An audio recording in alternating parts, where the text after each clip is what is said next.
wekenlang die woonden op den dreef. Het was een meisje schoon, ze was zo leeg.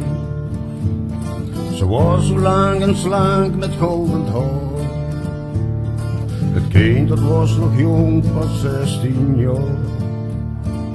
En jij zag het pupje nog zo slaan.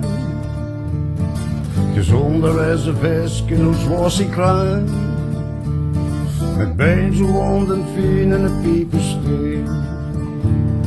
Een busje hoog en smal en vogelkeel. Ze lachte heel en het klonk aan wie een klok. Ze zorgde voor de knijns en het kippenhoor. De pedestal, de kooien nog te geet. Voor al het werk, ze stond altijd geweest.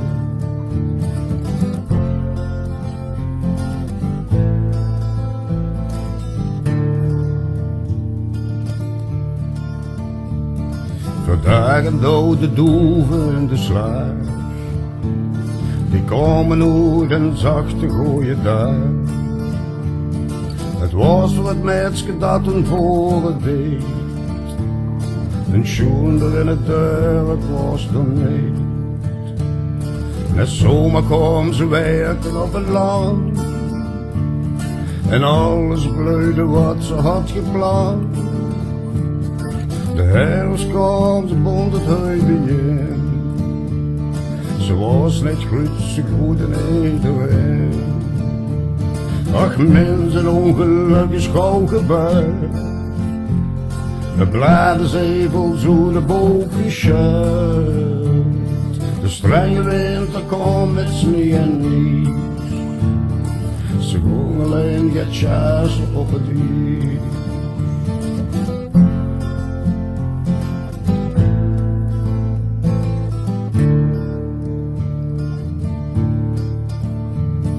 Er was een open wel, zo is het niet.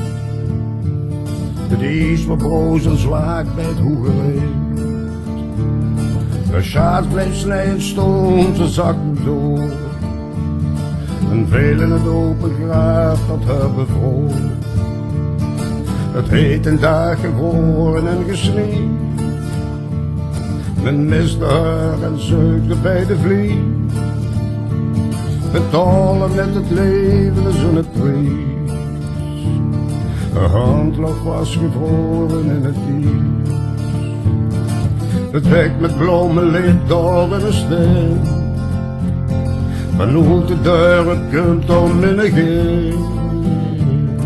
Het leven van de mens is lang nog breed. Het is wie de wind hij heeft vergeet.